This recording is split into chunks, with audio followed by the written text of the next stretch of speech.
Bom dia, pessoal. Estamos aqui em mais uma aula do Telesaúde.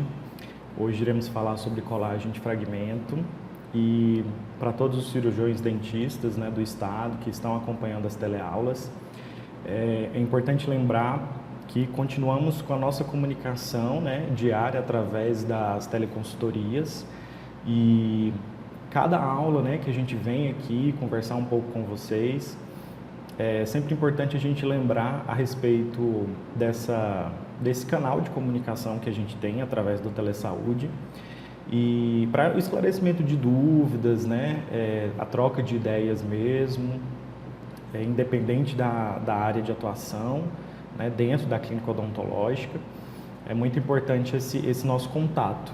E o que eu sempre venho reforçar com vocês é a respeito da clareza de informações quando quiserem tirar uma dúvida a respeito de algum caso clínico ou algum paciente em específico que esteja passando por alguma situação diferente ou que foge um pouquinho aí da rotina na clínica, tá? Mas continuamos aqui abertos a vocês, o que precisarem, fiquem aí tranquilos para que a gente possa conversar mesmo a respeito.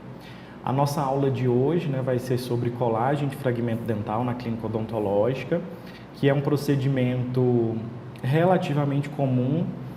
Hoje em dia, cada vez existe a possibilidade de divulgação a respeito desses temas, principalmente em escolares. A gente vê, é muito presente esse tipo de acontecimento nas escolas, por conta da idade dos pacientes.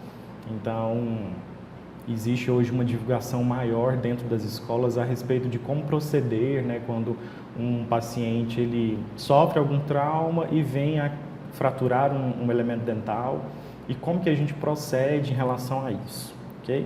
Para aqueles que ainda não me conhecem, eu sou o professor Gustavo, faço parte do programa de pós-graduação como aluno de doutorado aqui da Faculdade de Odontologia da Universidade Federal de Goiás. E estou aqui, então, para falarmos um pouco a respeito desse tema, que é um tema relativamente simples, mas pela circunstância como ele chega até nós na clínica, pode parecer um pouco complicado e desesperador, a depender do paciente ou do caso, ok? Mas nisso a gente fica uma pergunta a respeito. Todo fragmento ele pode ser colado, Esse procedimento de colagem de fragmentos, qualquer tipo de fragmento ele resolve, ele pode ser ali restaurado no dente do paciente? Esse questionamento é muito importante porque isso vai depender de uma série de fatores. Como que esse paciente chegou na clínica, como que está o estado de saúde bucal dele, ou até o estado psicológico daquele paciente que na grande maioria das vezes ele sofreu um trauma. Então, ou foi um acidente automobilístico, ou até mesmo um acidente corriqueiro, caseiro, vamos dizer assim, onde caiu, bateu a boca e acabou quebrando os dentes. E, quando possível, esse paciente ele traz consigo o fragmento. E esse fragmento ele pode ser colado de todas as formas ou de qualquer forma. Quanto tempo será que esse fragmento ele pode ficar fora da boca do paciente e depois ser possível ser restaurado, ser colado lá no remanescente dental? Enfim, a gente vai conversar a respeito desse questionamento durante toda a nossa aula e fiquem aí abertos a tirarem dúvidas ou deixarem depois as perguntas para vocês, ok? Então, o primeiro ponto que a gente precisa pensar a respeito desse tipo de conduta clínica é o tipo de fratura que é nos apresentado a esse paciente quando esse paciente chega na clínica. Então, nós temos basicamente 3 tipos de fratura, independente da sua extensão. Então, a gente pode ter fraturas apenas em esmalte, então uma fratura menor, pequena, que atingiu apenas o esmalte. Geralmente é uma fratura tranquila. Quando é muito pequeno, muitas vezes o paciente nem traz o fragmento, Então, isso acaba deixando, mas às vezes traz, então fica aí também a possibilidade. E existe a fratura indentina, que aí exige de nós uma conduta um pouco mais criteriosa, uma vez que esmalte e dentina são dois tecidos dentais muito diferentes, né? E que possuem comportamentos diferentes, e até a forma como nós tratamos eles também são diferentes, né? Não é à toa que dentro do protocolo de sistema adesivo, que nós conhecemos hoje, existe aí todos os detalhes que a gente precisa se atentar, né, durante o tratamento dessas superfícies, pois elas não são tratadas da mesma forma, ok? E isso vale para os fragmentos, uma vez que fragmentos em dentina são um pouco mais frágeis no lidar com esse fragmento, né? A desidratação desse fragmento ela pode ser muito mais intensa e muito mais prejudicial para o procedimento, né? Uma vez que a dentina tem uma porção orgânica, uma quantidade de água também dentro do tecido muito maior do que em esmalte, então a gente precisa se atentar um pouco mais sobre essa questão, ok? E, por último, as fraturas que envolvem a exposição pulpar. Então, esse tipo de fratura, elas são aí muito mais complexas, porque vão envolver um tratamento endodôntico na grande maioria das vezes, né?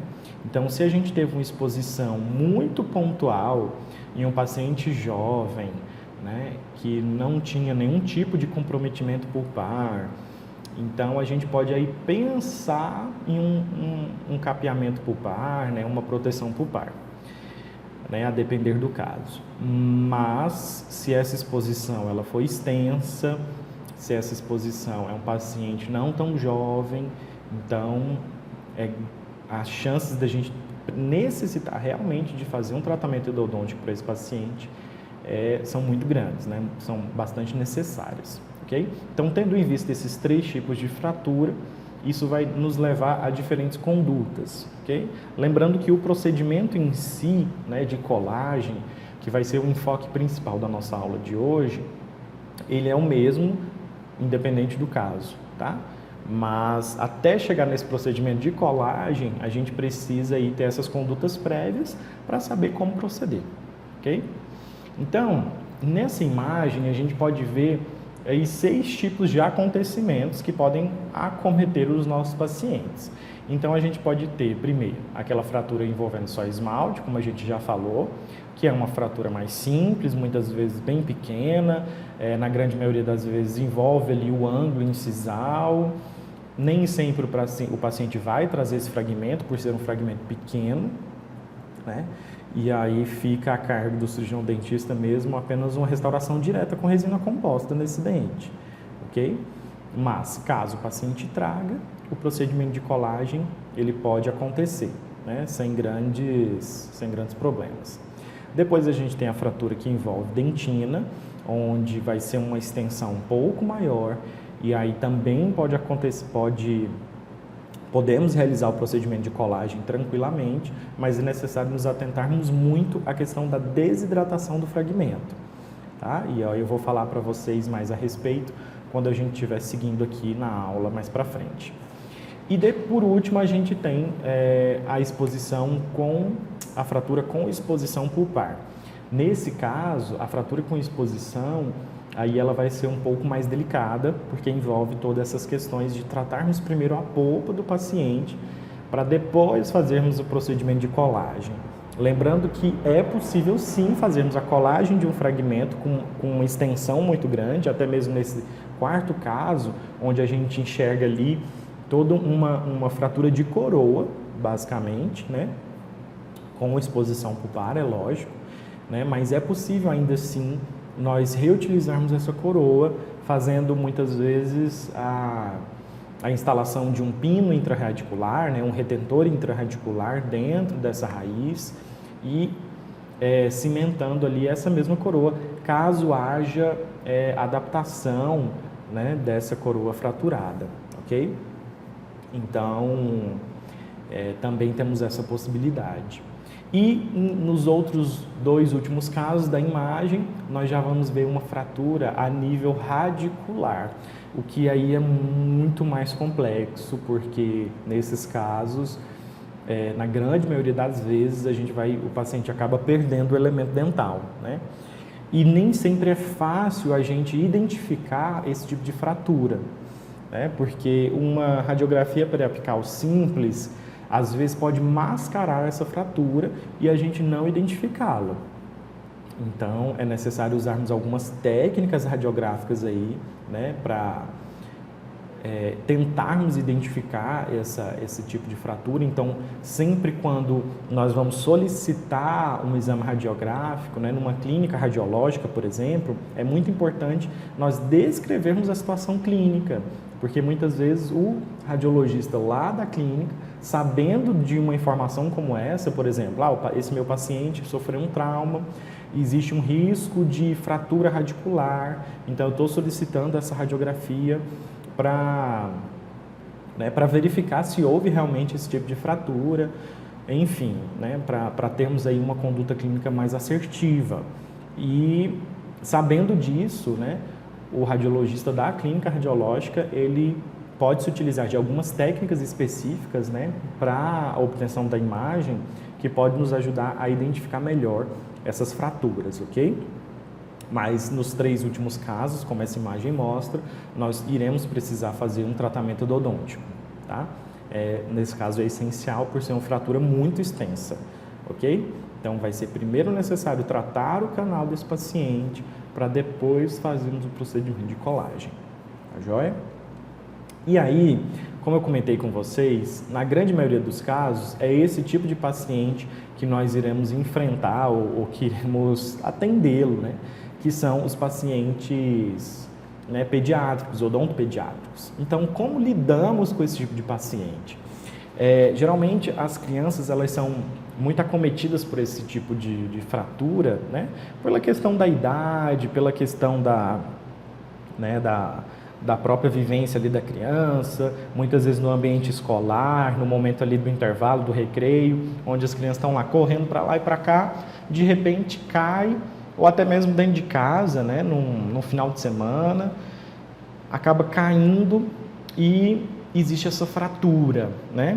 Isso é muito comum também em crianças, pelo fato de que durante esse processo aí de troca da dentição, né, quando a gente tem aí os dentes permanentes anteriores erupcionando, né, a questão do overjet, overbite dessa criança, ele é muito projetado, né? A boca ainda pequena para aquele dente grande, então por isso que tem essa certa discrepância que é passageira, né? Mas esses dentes eles ficam muito expostos e a criança caindo ali, os dentes anteriores vão ser os mais acometidos, né? Principalmente o incisivo central, seguido de caninos e incisivos anteriores, incisivos laterais anteriores, ok? Desculpa, gente, incisivos laterais superiores, né? Anteriores ele não tem incisivo posterior, mas enfim. Então, como que nós lidamos com esse tipo de paciente? Esse paciente muitas vezes ele vai chegar na clínica odontológica, né? Muitas vezes com a boca sangrando, porque machucou a gengiva desse paciente, extremamente ansioso, extremamente agitado, na maioria dos casos, né? E aí vai ser necessário condicionarmos esse paciente primeiro, para depois, né, conseguirmos, após esse primeiro acolhimento, né, seguirmos com o tratamento ou com o procedimento. E isso nem sempre é simples, né?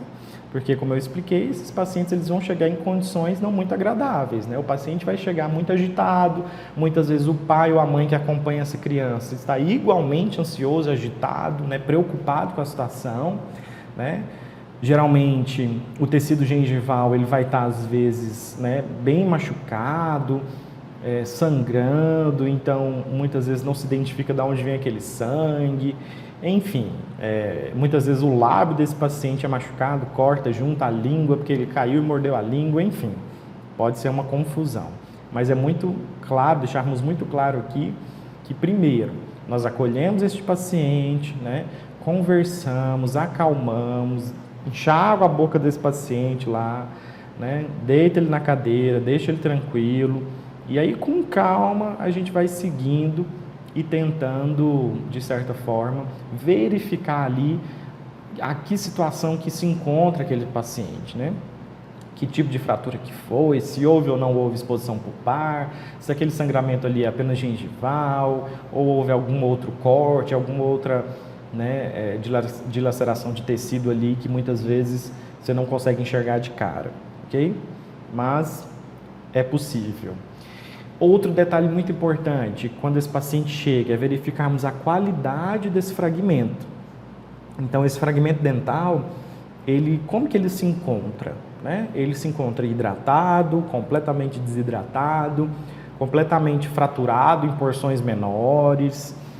Aquele fragmento ele é realmente daquele paciente, né? Esse é outro dado importante, porque nem sempre, né, quando a gente tem, por exemplo, um acidente que envolve mais de uma pessoa, isso é comum de acontecer. Então, por exemplo, duas crianças correndo, um bateu de cara com o outro, ambos quebraram os dentes, foi fragmento para tudo que é lado, e aquele fragmento trazido é realmente daquele paciente, a gente precisa verificar, né, a adaptação desse fragmento e como que ele se encontra. Nesse ponto, é muito importante nós esclarecermos a respeito da hidratação, da manutenção, né, desse fragmento em meio úmido, o que é muito importante. Por quê? Geralmente, né, quando acontece o tipo de acidente, o meio ideal que esse fragmento poderia estar seria no líquido onde ele já se encontra, que seria a saliva do paciente. Mas isso nem sempre é possível. Por quê? Muitas vezes aquele paciente ali está com a boca sangrando, né, machucou a gengiva, machucou o lábio, você não vai pedir para ele cuspir em um copo, né, para você colocar aquele fragmento. Então, fala-se muito em utilizar o leite, né, como um ambiente líquido para manter um fragmento, né. O leite pode ser uma opção por conta do pH do leite, né, que é parecido com o da saliva, né, ligeiramente alcalino, não ácido. A gente não pode deixar ele num meio ácido, ok? Mas eu entendo perfeitamente, né, que em situações como essa, de desespero e tudo mais, né, ninguém vai pensar muito nisso. Então, trazendo esse fragmento em um copo com água já é mais que suficiente, né? É melhor do que trazer ele enrolado ali em um guardanapo ou trazer ele seco, né, às vezes no algodão, alguma coisa assim. Então, é importante nós orientarmos, né, os pacientes que têm, por exemplo, os filhos, enfim, ou até mesmo em oportunidades de visitas às escolas, em situações de atividades de educação e saúde, né? Quando vamos falar a respeito de traumatismo dentário ou ou mesmo de fragmentos, né, colagem de fragmentos, lembrarmos a respeito disso, né, que é necessário que o paciente traga ou conserve esse fragmento em um ambiente líquido, ok? Em um ambiente úmido, né, vamos dizer assim, para evitar a desidratação, tá?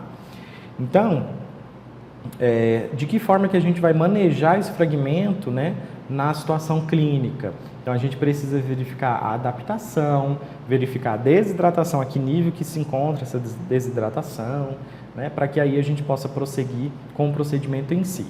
Então, gente, é muito importante que façamos uma anamnese muito criteriosa. Por quê? Como a gente já conversou, esse paciente ele vai chegar em uma condição anormal, né, dentro da clínica. Então, nem sempre isso pode ser tranquilo ali de lidar, tá? Então, é possível a recuperação, a possibilidade de recuperação daquele fragmento? Vai existir a necessidade de um tratamento endodôntico? Né? Temos que avaliar isso tudo. Existem lesões no tecido periodontal desse paciente? Como se encontra a gengiva desse paciente, o periodonto desse paciente? Né? Existe ali fratura óssea? Às vezes a gente não sabe a que nível que foi, né, isso. Até mesmo a questão das fraturas a nível de raiz, né? Por isso a necessidade do exame radiográfico, né? E aí, por fim, a gente vai ter um prognóstico mais assertivo em relação a essa situação que esse paciente se encontra. Então, que tipo de previsibilidade eu posso dar para esse paciente, né? Ou para os pais que levam essa criança, muitas vezes, para a clínica, ok? Então, a anamnese vai ser essencial. Então, temos que entender o trauma que ele sofreu, como que foi essa situação, detalharmos muito bem a situação onde isso aconteceu, né? Esse paciente é jovem, não é?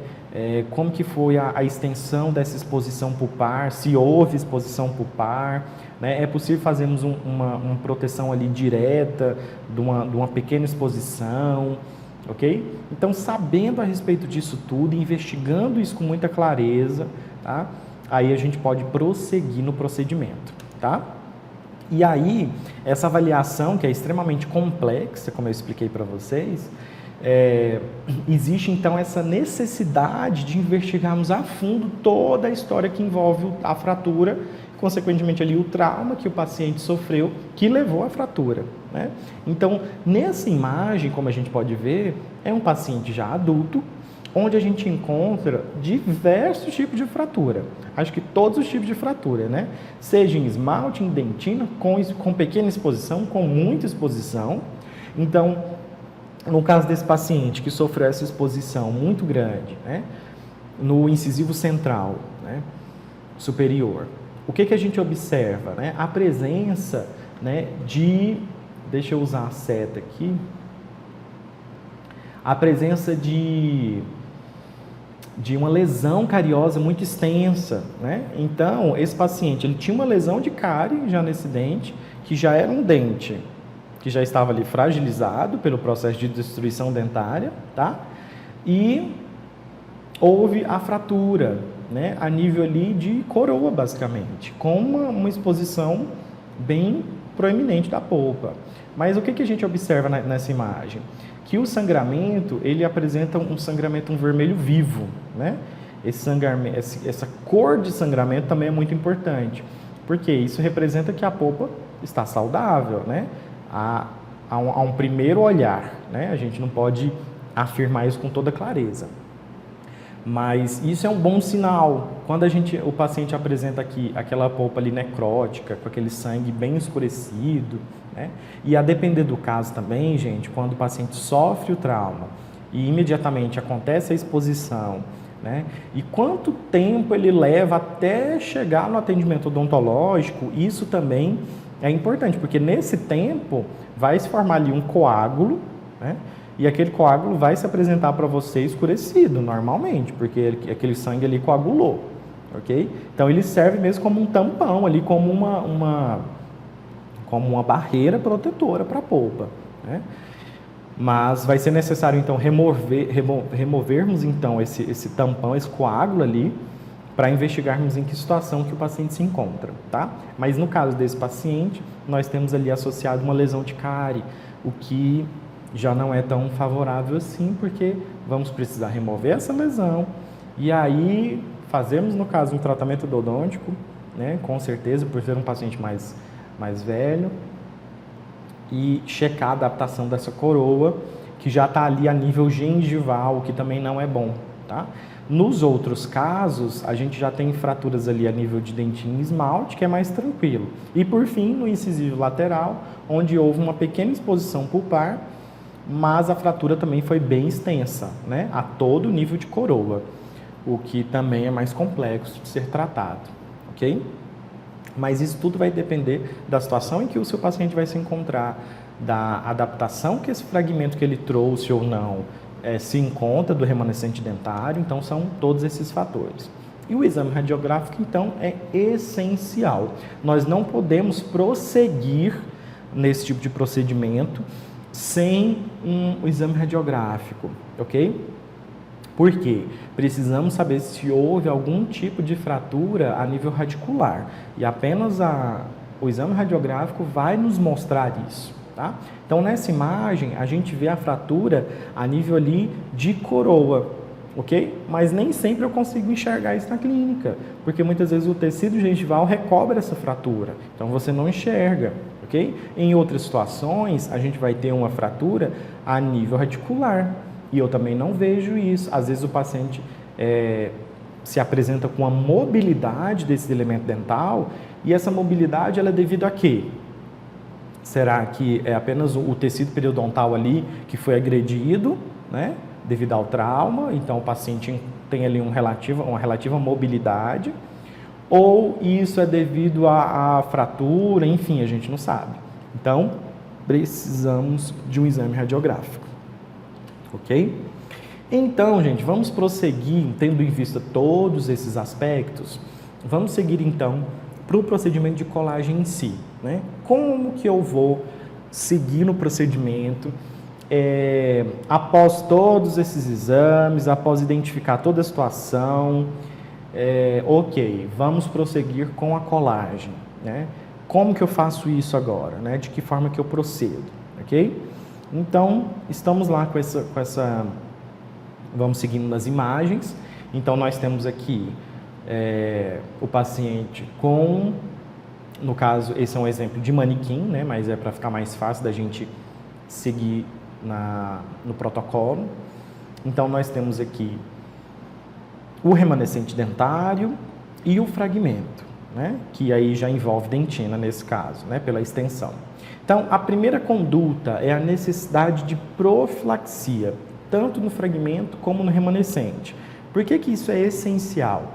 Porque com a profilaxia eu vou limpar todos os dentes do paciente, vou limpar o fragmento, e isso vai me permitir checar a adaptação desse fragmento ao remanescente dentário. Sem uma profilaxia, isso pode ser difícil da gente verificar, né? Porque muitas vezes a boca do paciente se encontra ali com alguma sujidade, né? Com presença de placa ou, sei lá, às vezes sangue, né? Porque pelo impacto que machucou, enfim. Então, precisamos limpar a boca do nosso paciente e fazer uma profilaxia nesses elementos anteriores e também no fragmento, ok? Com isso, nós vamos fazer a avaliação da adaptação. Então, vamos ver se esse fragmento ele se adapta realmente ao remanescente dentário, né? De que forma?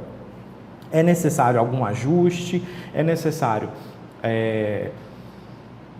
fazermos ali a checagem oclusal? Na verdade, isso é necessário, né? Existe essa necessidade. Então, a gente pega um carbono, né? E pede para o paciente ali, né, morder, para que a gente possa ver na oclusão qual ponto, né? Se existe um ponto ali de toque da oclusão do paciente, em que nível que está, né?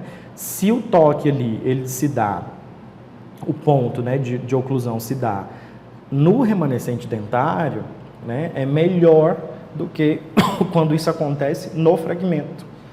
Por quê? O fragmento ali ele está fragilizado, né? Então você imagina, né, eu batendo ali todos os dias em cima, tendo esse toque todos os dias em cima desse fragmento, né? Isso não é bom. A previsibilidade desse caso vai ser muito menor, ok? Então, a gente utiliza, nessa imagem, vocês estão verificando que tem tipo um microbrush, um microaplicador, né, ajudando a levar, né? E isso, na verdade, é como se fosse realmente um microaplicador, né, um microbrush que a gente conhece, só que ele tem tipo uma cola na ponta, tá? Eu acredito que não seja tão necessário assim. Ele é melhor para a gente fazer fotos e tudo mais. Mas, caso exista, né, a possibilidade de uso, ele pode te ajudar nesse processo, porque o manejo ali do fragmento, quando às vezes é muito pequeno, ele fica um pouco prejudicado, né? É difícil. Mas, enfim, avaliando essa adaptação, houve adaptação, esse fragmento realmente é desse paciente, então, ok, vamos seguir, então, com o procedimento, tá? E aí vai ser necessário nós utilizarmos uma resina composta como um cimento, né? Vamos dizer assim. Na verdade, por que eu vou utilizar a resina composta? É muito comum que o fragmento ele apresente leves perdas, né, de estrutura, tanto no remanescente como no fragmento. Então, às vezes, a borda, né, do remanescente ou do fragmento está trincada, né? Eu perdi uma lasca ali de dente. E a resina composta ela vai servir tanto como um agente cimentador, tá? Para unir aquilo tudo, como também para preencher qualquer tipo de espaço perdido, né, de tecido perdido durante a fratura, tá? Então, eu preciso utilizar uma resina composta e a avaliação de cor da resina composta é essencial, tá? Então, como que nós fazemos isso? Levamos o fragmento em posição, pegamos ali umas 2 cores de resinas que você tiver disponível lá e verificar na cor do dente do paciente, ok? Então, nós levamos essa porção de resina composta bem em cima da linha de fratura. Por quê? Porque eu quero ver a cor dessa resina tanto para o remanescente como para o fragmento. E aí eu vejo se ela atende essa necessidade. É importante nós lembrarmos que nesse caso, se o fragmento ele se encontra muito, o fragmento está muito desidratado, ele vai apresentar ser mais claro do que o remanescente dental, né? Porque a desidratação ela gera isso no fragmento ou no dente em si, né? Quando a gente isola, por exemplo, com isolamento absoluto, os dentes do paciente, o que a gente observa, né? Após a remoção? Que os dentes estão muito mais claros, né? Eles ficam opacos por conta da perda de água e tudo mais, então ele vai se apresentar um pouco mais claro. Então, se você usa ali uma resina que está um pouquinho mais escura do que o seu fragmento, não se preocupe, né? Esse fragmento ele vai reidratar, então aquela cor dele ali vai estabilizar, ok? Então a gente tenta ali chegar no mais próximo possível e lembrando de colocar então a porção de resina composta entre o fragmento e o remanescente. Aí a gente polimeriza essa pequena porção, porque em algumas resinas compostas, a depender aí da marca, do fabricante, ela altera um pouquinho a cor após a polimerização, tá? A gente observa isso clinicamente em alguns casos. Então a gente polimeriza e verifica. Eu não fiz condicionamento ácido, não apliquei adesivo, justamente porque eu quero colocar lá apenas para verificar a cor, ok? Polimerizei e verifiquei se essa cor ela tá ok, tranquilo, né? E aí com a própria espátula eu removo esse fragmento de resina composta, ele vai sair facilmente, tá? Para seguirmos então para o procedimento de colagem, a confecção de um guia é muito importante, principalmente se você não tem esse microbrush, esse microaplicador que te ajuda a levar o fragmento lá na posição. Então, como que eu faço esse guia, né? Com um silicone, né? Qualquer tipo de silicone, se você tiver algum tipo de silicone disponível na clínica, pode ser um silicone de condensação, né? Que é um pouco mais barato. Então a gente faz um rolete ali com silicone, bem pequeno, né, que envolva só o dente em questão e os dentes adjacentes. Então eu faço esse rolete com o silicone, deixo o fragmento lá em posição, tá? Então deixa eu voltar a imagem aqui para vocês verem. Do jeito que está aqui, essa porção de resina está lá segurando o meu fragmento, né? Então eu pego esse rolete de silicone, levo em posição, tá? Envolvendo o dente em questão e os dentes vizinhos, e aí espero a presa desse material, removo e agora eu vou ter esse guia, ok? Agora eu coloco o meu fragmento na posição correta dentro do guia e aí eu posso fazer todo o manejo do fragmento muito mais fácil, tá? Muito mais tranquilo, porque às vezes é difícil você ficar segurando o fragmento que é muito pequeno, e aí você vai aplicar o ácido, o adesivo, vai fazer a lavagem, né? É difícil, às vezes com a pinça para segurar esse fragmento, nem sempre é simples, ok? Então faço o guia e aí aplico o condicionamento ácido, né? Vamos ver aí se for só esmalte, 30 segundos, se envolver dentina, lembrar que são 15 segundos, a dentina é mais frágil, tá? E aplico após isso o sistema adesivo, o adesivo em si que eu vou estar utilizando, seja ele, né, de passo único, de 2 passos, enfim, eu não sei qual que você vai ter, mas nós vamos seguir no sistema adesivo normalmente, ok? seja ele ácido, primer e adesivo, ou seja ele o ácido e o primer com adesivo, né, todos unidos no mesmo frasco. Enfim, aplico, e é muito importante após esse processo nós não fotopolimerizarmos. Aí todo mundo fala assim: nossa, Gustavo, mas como assim, né? Não vou polimerizar, né? Eu sei que tem que polimerizar após.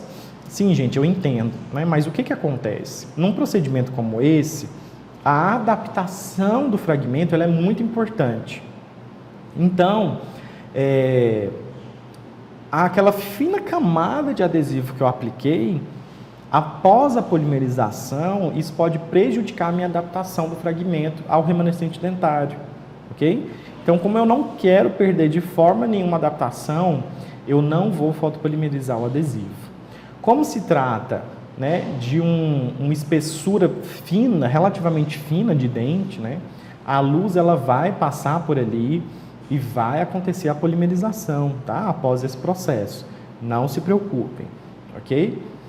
Então, a gente não fotopolimeriza o sistema adesivo após esse processo, tá?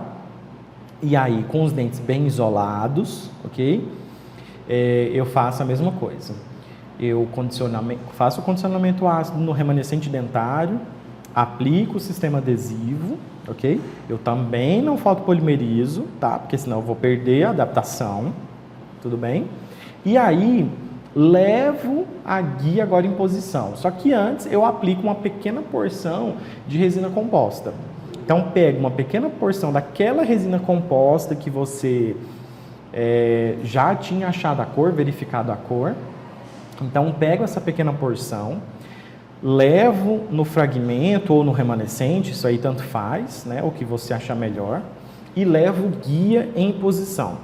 Levando o guia em posição, o dente agora ele vai estar lá bem posicionado, o fragmento, então eu ajusto, vejo ali a adaptação do fragmento, né, ele está bem adaptado, ok? E aí eu faço o quê? Removo os excessos de resina composta, porque essa resina composta ela vai extravasar, é natural, ok? Então eu removo os excessos, tanto na vestibular como na palatina, tá? Lembrando, é muito importante que isso vai acontecer nos dentes vizinhos, tá? Esse material ele vai extravasar nos dentes vizinhos, então a gente precisa remover isso, porque se eu fotopolimerizo, isso vai unir tudo e isso aí vira um caos depois para a gente resolver.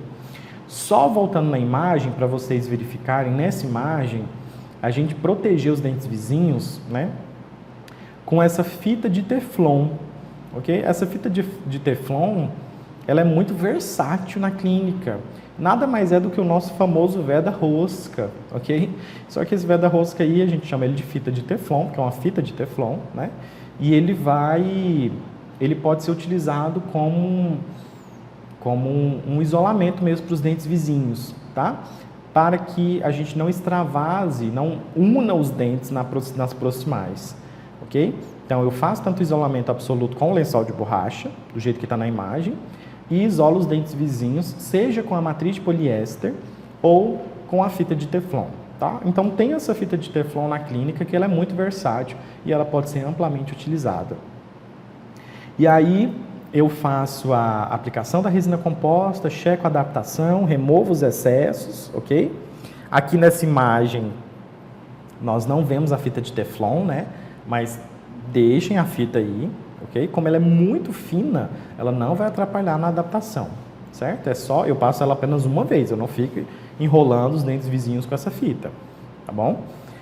E aí levo o guia em posição e aí sim eu fotopolimerizo, tá?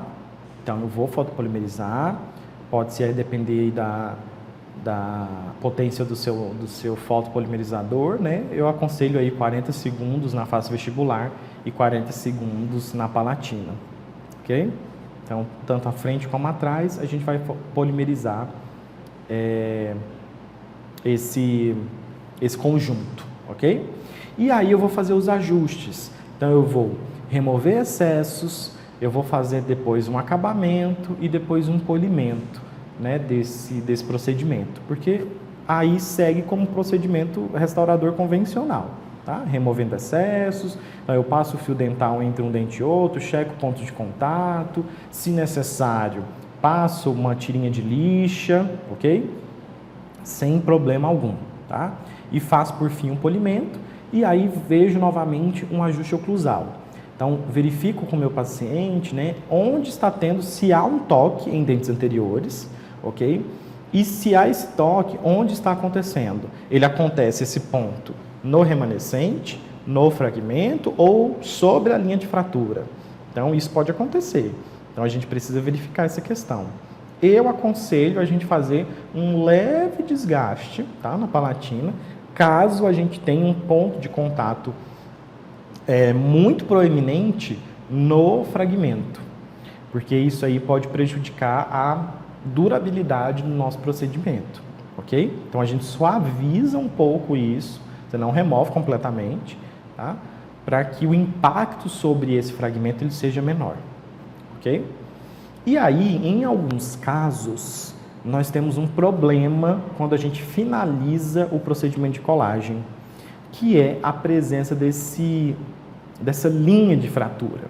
Mesmo com toda a adaptação, mesmo com a utilização de uma resina composta com uma cor muito próxima do dente e do remanescente, do fragmento, em muitos casos a gente verifica essa linha de fratura após o procedimento de colagem.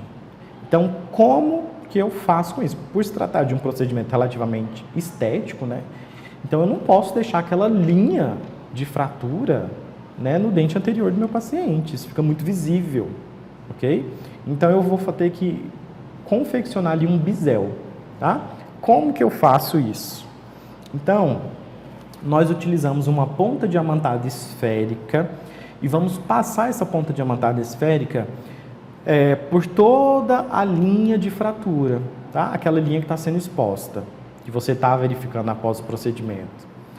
Então, a gente faz um leve desgaste, como a gente pode ver na imagem, ok? Vai ser formada ali como se fosse uma canaleta mesmo ali por toda a extensão, tá?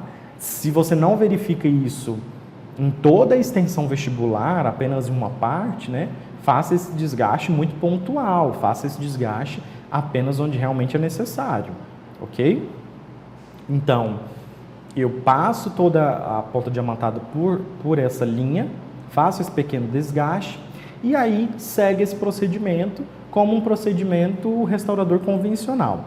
Lembrando que nesse caso aí eu preciso proteger o dente vizinho agora com uma matriz metálica, não mais uma de poliéster, porque matrizes metálicas são importantíssimas para proteger contra desgaste do dente adjacente, ok? Numa etapa operatória, tá? Na etapa restauradora, para dentes anteriores, aí eu não utilizo a matriz metálica, eu utilizo a matriz de poliéster. Para o dente posterior, também na etapa restauradora, eu vou também utilizar a matriz metálica, ok? Para estabelecer ponto de contato. Então, coloquei uma matriz metálica para proteger o meu dente vizinho, porque muitas vezes eu tenho que fazer o desgaste até a proximal, porque essa linha, ela, por muitas vezes, você vai ver por toda a extensão do dente, inclusive pela palatina. Só que na palatina existe necessidade de desgastarmos? De forma nenhuma, né? Eu não vou fazer esse desgaste desnecessário lá no paciente, ok? Sendo que na palatina ele não está vendo, ninguém vai ver, então assim, não tem por que a gente fazer esse desgaste desnecessário, a não ser que esteja rugoso lá, né? Então a gente passa uma sonda exploradora e a gente verifica que tem ali uma trinca, mas isso vai ser difícil de acontecer porque a resina composta que você utilizou no procedimento lá de cimentação, vamos dizer assim, ela serve justamente para isso, né? Para remover qualquer tipo de trinca, de falha, tá? Então, tem que estar liso e bem polido essa região. Então, fiz o meu desgaste, então vocês vão ver que esse desgaste ele vai acompanhar toda a extensão, né, da linha que está sendo observada, e aí eu sigo com o procedimento restaurador convencional. Protejo os dentes vizinhos, aplico ácido, aplico o sistema adesivo, aí nesse caso eu fotopolimerizo, porque vai ser um procedimento normal, não estou aqui mais preocupado com a adaptação, ok? Então, posso polimerizar, e aí eu venho com a resina composta, né, a mesma resina composta que você já utilizou anteriormente, a mesma cor, tá? Recubro aquele leve desgaste que eu fiz na vestibular desses dentes. Utilizo um pincel, como mostra aqui na imagem, gente. Então, o pincel ele é essencial dentro da clínica para procedimentos estéticos, tá? E eu não falo apenas procedimentos estéticos. Qualquer tipo de procedimento restaurador dentro da clínica odontológica, nós precisamos de pincéis, tá? Um pincel de pelo muito fino.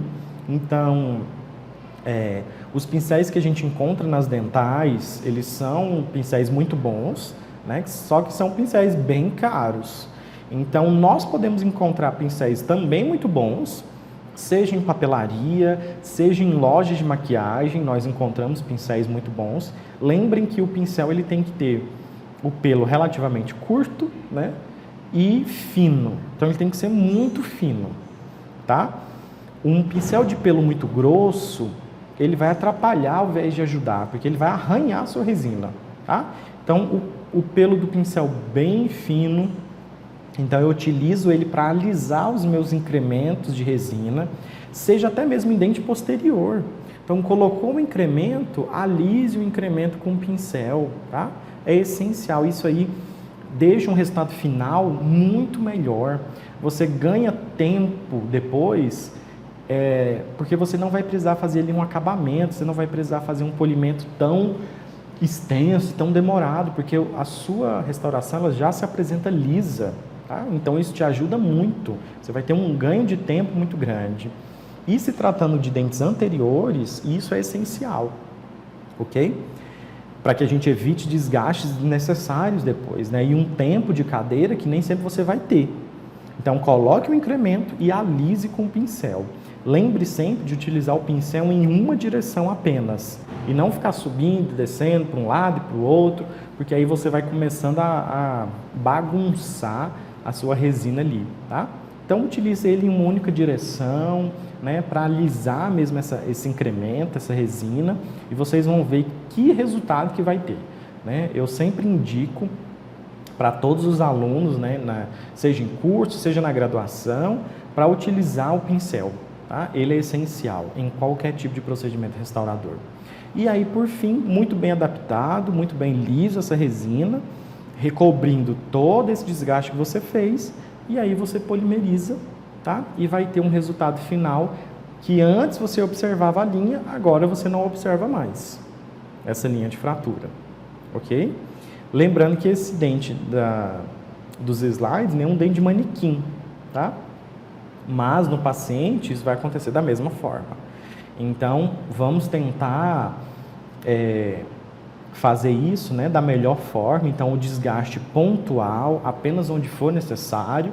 Eu não vou estender esse desgaste onde não for necessário, ok? Onde eu não estou vendo ali essa linha, então não há necessidade. E lembre-se de utilizar a mesma resina, uma resina de boa qualidade, né, para que ela não altere tanto a cor. Utilizar o pincel, porque o pincel ele vai te ajudar a alisar o incremento, e após isso eu faço um acabamento se necessário, às vezes nem vai ser necessário, faço um polimento final, eu vou ter lisura e brilho desse meu procedimento, e aí o paciente vai voltar para casa aí com o remanescente, com o fragmento em perfeito estado, ok? Para que a gente finalize, né, toda essa questão, eu acho muito importante nós relembrarmos, né, e falarmos que durante todo esse procedimento, para que eu possa ter sucesso do meu procedimento de colagem de fragmento, a adesão vai ser o fator decisivo em relação a isso. A adaptação é muito importante, né, a hidratação do fragmento também é muito importante. Todos esses fatores, eles são extremamente importantes para o sucesso do meu procedimento. Mas eu falo para vocês que a adesão ela é essencial, porque sem um correto procedimento, né, adesivo, para que eu estabeleça uma adesão correta, né, e muito bem feita, a previsibilidade desse procedimento ela não vai ser tão duradoura, ok? E isso, gente, serve para qualquer tipo de procedimento restaurador dentro da clínica odontológica. Isso não é apenas para um procedimento de colagem. Qualquer tipo de procedimento restaurador. Hoje em dia a gente está aí no ápice né, do uso das resinas compostas de alta qualidade, com diversas opções de cores, né, com resinas de efeito. Então, cada vez mais a gente tem o amálgama dentário sendo deixado de lado, né? Eu acredito que daqui a poucos anos o amálgama realmente ele deixe de ser usado completamente na clínica. Ainda tem sua importância, ainda tem o seu uso, sim, né? E vejo isso ainda muito importante em diversas situações. Mas as resinas compostas elas já se apresentam com uma excelente qualidade, né? Inclusive muito resistentes, né? Uma previsibilidade aí de muitos anos, né? De manutenção dentro da boca. Mas, independente da situação clínica, onde você faça um procedimento de colagem, um procedimento restaurador, a adesão ela vai ser essencial, tá? Então, o que é adesão? Né? Só para que a gente relembre. Né? É essa força que vai manter juntas duas superfícies diferentes, desde que suas moléculas estejam aí em íntimo contato, tá? Então, quando eu tenho um íntimo contato molecular ali, eu vou ter uma adesão acontecendo. Quando a gente tem moléculas diferentes, moléculas iguais, né, substratos iguais, a gente não vai ter adesão, vai ser uma coesão, né, vai ser outro fator. Mas é necessário, né, durante essa questão, que a gente crie essa interface que suporte as mais diversas reações adversas, né? As mais diversas reações adversas dentro da cavidade bucal. Então, esse paciente, ele escova os dentes todos os dias, ele bebe líquidos gelados, depois líquidos quentes, a comida muito quente, a comida muito fria, escova o dente, bate a boca e morde, e muitas vezes ele tem um apertamento bucal, ele tem bruxismo, enfim, ele tem uma infinidade de situações dentro da boca desse paciente que vão, né, agredir tanto o dente como a restauração, né? E essa linha de união, ela é muito frágil. Então, a gente precisa seguir um protocolo muito, muito rigoroso para que eu possa eliminar ou minimizar ao máximo qualquer tipo de problema que eu possa vir a ter, ok? Então, só lembrando para vocês, como a gente falou lá no início, né? Nós temos diferentes tipos de fraturas e a conduta em relação a eles é diferente, porque nós vamos ter esmalte e dentina como dois substratos dentais, dois tecidos dentais que se comportam de maneiras diferentes, né? Se comportam assim, pois são tecidos diferentes. Então, como a gente pode observar aqui na imagem, o esmalte dental ele tem uma porção de matriz inorgânica elevadíssima, né? Praticamente todo ele, né? 97% da composição aproximada do esmalte é composto por uma matriz inorgânica, uma matriz mineral, né? Então, o nosso esmalte ele é praticamente como se fosse um cristal, né? Vamos assim chamá-lo, né? Então, ele é basicamente formado ali pelos prismas de hidroxiapatita, que podem ser substituídos pela fluoroapatita, né? Com a ação do flúor lá no processo de desmineralização e remineralização dental. Mas o esmalte ele é basicamente ali inorgânico. Então, o tratamento dele ele é um pouco mais simples, né? Por incrível que pareça, né? O condicionamento ácido nesse esmalte ele vai ser de 30 segundos. Por que de 30 segundos? Né? E não de 15, como acontece na dentina? Porque ele é muito mais rígido, né? Então, esse ácido ele vai ficar ali por um pouco mais de tempo, pelo dobro de tempo da dentina, para que ele possa criar ali toda aquela rugosidade necessária para que aconteça a adesão. E nesse caso, em esmalte, a adesão ela é puramente mecânica, micromecânica, né? Então, é um procedimento mais tranquilo, vamos assim dizer.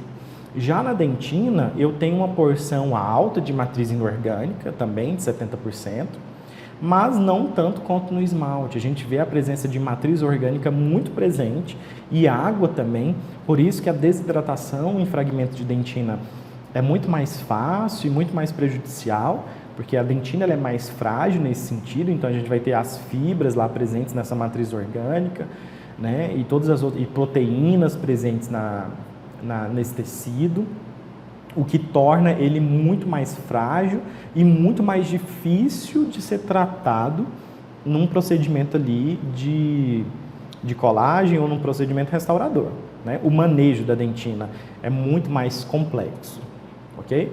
Então, nessas duas imagens de microscopia, o que a gente pode observar? Nós temos aqui o esmalte dental, né? Mesmo como uma superfície muito rígida, né?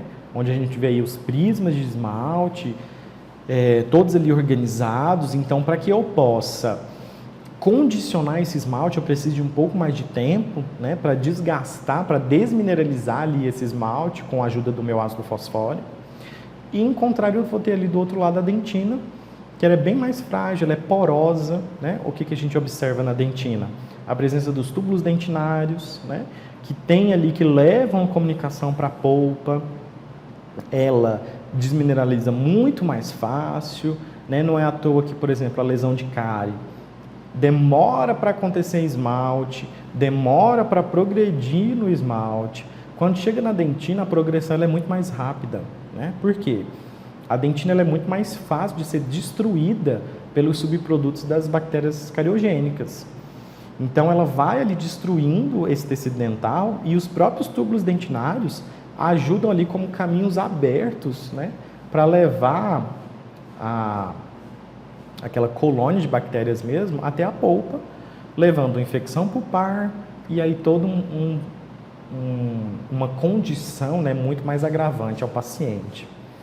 Então, essa dentina ela é muito mais frágil, como vocês podem observar, e o manejo dela também não é tão simples, ok? Então, agora comparando a dentina em si, como dentina superficial e dentina profunda, então, o que a gente pode observar?